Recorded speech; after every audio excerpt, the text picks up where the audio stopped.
umurii dargaggummaan isee ofiif jiraachuu fuudhee sooradhee ilmaan bultii mana dhaabbachuu ofii kottii waaqadheenii sibjoor halkaniif guyyaa biyyaaf saba koof jedheenii awwaale fedhii kiyyaa.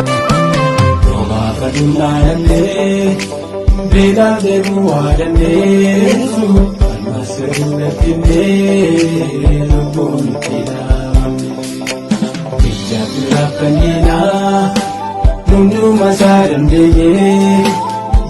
Sini jenne